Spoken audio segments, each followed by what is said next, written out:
So this is also why the knowledge that we bring, you can look at it in the occult, you can look at it in your supermarket, you can look at it in the skies, you can look at it everywhere. It's universal.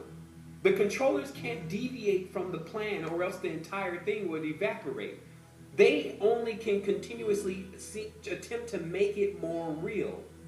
And that's why each time around the tree, as they call it, like we're in a cycle, each time around is another reinforcement. It's not the same thing happening over and over again. It's each time it happens, you get more and more aware of what's really happening. So it's also important for us to see this as getting rings, because that's what rings are. You are a tree. You are in the original archetype or image, as they say, create in my image. So the image is the sapphire. It's a tree. You can bear fruit. So with your tree, you need rings, though. This shows you how long you've been here. On planet Earth, rings for us are symbols. Notice symbol. Symbols in codes. It gives us this knowledge that gives us the experience from the stars. Now, what we're unlocking now is I'm working on a project with some individuals that are scientists, brilliant individuals. They're bringing the PsimatiX, or the sounds of the stars, to us with the device they call the PsimaScopE. And what has been happening with this device is you can see the original language, because you can see the tone that every sound makes. And you can also test other languages and test your own speech and see what you're basically throwing out in the air. And so this becomes also, because we've been put under this kind of pressure, which is called the crucible.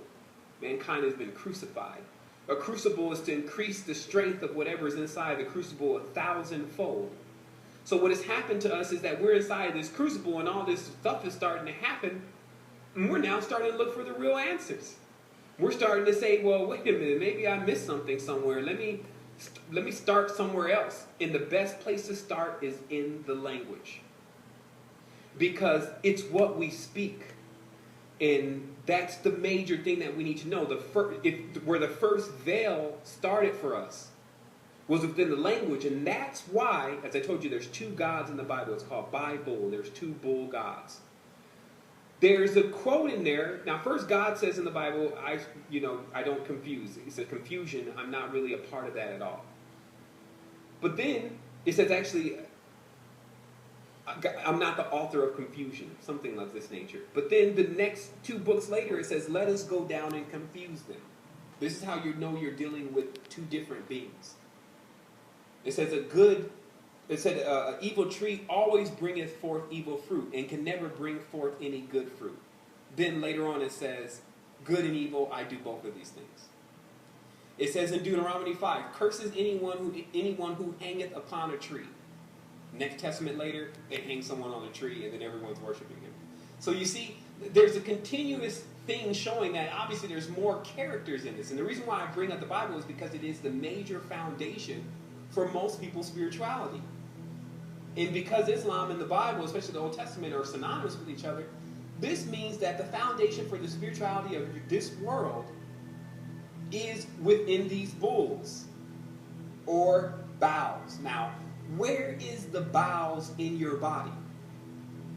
If I say I'm about to go have a bowel movement, this is all about the root chakra. So now, let me also explain to you what's happening. Because the root chakra is hot, it's a hearth. What it was used for is to basically all of what the top or higher part of the body, or higher part of the universe is doing. The root chakra is responsible for basically burning it up and disposing of it properly so that it becomes fertilization for more life.